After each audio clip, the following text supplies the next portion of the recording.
Good morning, good afternoon and good evening. Applied Study হাবে আপনাদের সকলকে স্বাগত জানাই। তো বন্ধুরা, আজকে আমরা নিয়ে এসেছি একটি নতুন প্রজেক্ট যার নাম সিসমোগ্রাফ। আমরা সকলেই জানি যে সিসমোগ্রাফ যন্ত্রের সাহায্যে ভূমিকম্পের তীব্রতা মাপা হয়।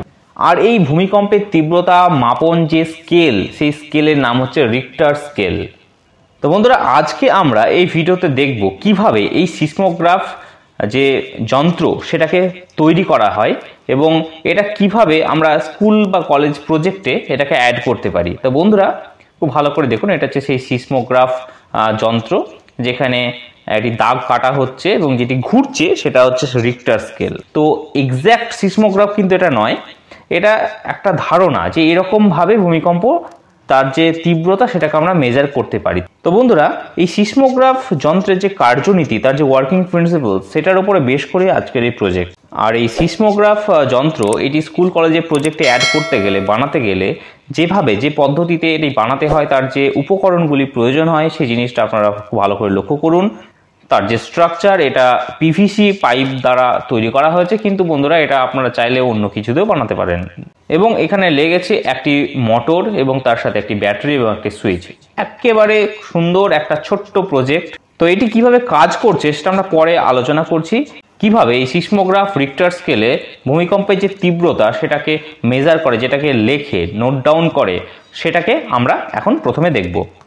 তো বন্ধুরা, এটা কন্টিনিউয়াসলি এরকমভাবে ঘুরতে থাকে, মোটরের সাহায্যে রোলারটি ঘুরতে থাকে এবং তার গায়ে একটি গ্রাফ লাগানো রয়েছে। এবং যখনই মৃত্তিকা কম্পিত হয়, অর্থাৎ মাটি যখন কাঁপে, তো সেই মুহূর্তে এই টোটাল সিস্টেমটা কিন্তু কাঁপে। এবং এই যে ওপর থেকে যে একটি স্টিক দ্বারা টোটাল একটা পেন্ডুলামের মতো নিচে ওয়েট লাগানো রয়েছে, দুই দিকে দুটো বাটখারা লাগানো রয়েছে, 1 কেজির বাটখারা এখানে দেওয়া রয়েছে এবং তলে একটি পেন রয়েছে, দেখতে পাচ্ছেন আপনারা। তো এটা যখন এই মাটিটা কাঁপে, এই পেন্ডুলামের মতো এটা কিন্তু দুলতে থাকে এবং যেরকম রেটে এটা দোলে সেটা কিভাবে এই গ্রাফ পেপারের ওপরে কিন্তু তার যে মাপটা, তার যে দোলার যে কম্পনের যে মাপটা, সেটা কিন্তু এখানে মানে দাগটা কাটতে থাকে। তো এই দাগ কাটার উপরেই কিন্তু ডিপেন্ড করে যে ভূমিকম্পের তীব্রতাটি ঠিক কতটুকু।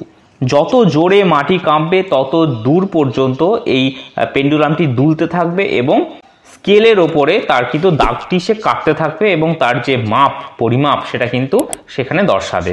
তো বন্ধুরা, ঠিক এইভাবেই একটি সিসমোগ্রাফ যন্ত্র আপনারা তৈরি করতে পারেন স্কুল কলেজের প্রজেক্টে। খুব ভালো করে লক্ষ্য করুন, এখানে এটা হচ্ছে গ্রাফ পেপারটিকে রোল করা রয়েছে এবং এখানে মোটর লাগানো রয়েছে, আপনারা দেখতে পাচ্ছেন। এবং যত মাটি কাঁপবে পেন্ডুলামটি দুলবে। এই যে মোটরটি ঘুরছে, মোটরটি রোলারটিকে ঘোরাচ্ছে এবং এই যে ব্যাটারি লাগানো রয়েছে, একটি মোবাইলের ব্যাটারি এখানে ইউজ করা হয়েছে এবং একটি সুইচ লাগানো রয়েছে। তো বন্ধুরা, যতক্ষণ ধরে এই মাটি কাঁপবে ততক্ষণ এটা কিন্তু কন্টিনিউয়াসলি দুলতে থাকবে এবং এই সিসমোগ্রাফের এই যে ওয়েট, তার তলে দেখুন একটা পেন লাগানো রয়েছে, স্কেচ পেন টাইপের রয়েছে। সেটা যত সূক্ষ্ম হবে তত ভালো কাজ দেবে এবং এটা যত দুলবে তত পেন্ডুলামের মতো দুলবে। এটা এই যে এখন দুলছে, অর্থাৎ মাটি কাঁপছে, দ্যাট মিনস ও কিন্তু দুলছে, ঠিক আছে।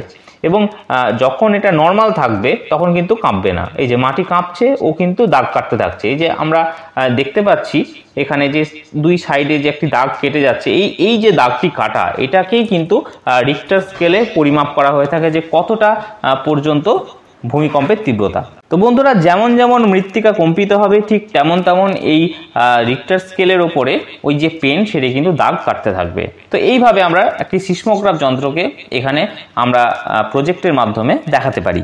তো বন্ধুরা, আশা করি আপনারা বুঝতে পেরেছেন কিভাবে এই প্রজেক্ট করা যেতে পারে। তো বন্ধুরা, ভালো লাগলে অবশ্যই শেয়ার করবেন, লাইক করবেন এবং কমেন্টের মাধ্যমে অবশ্যই ফিডব্যাক দেবেন। আবার দেখা হবে অন্য কোনো ভিডিওতে। Thank you very much.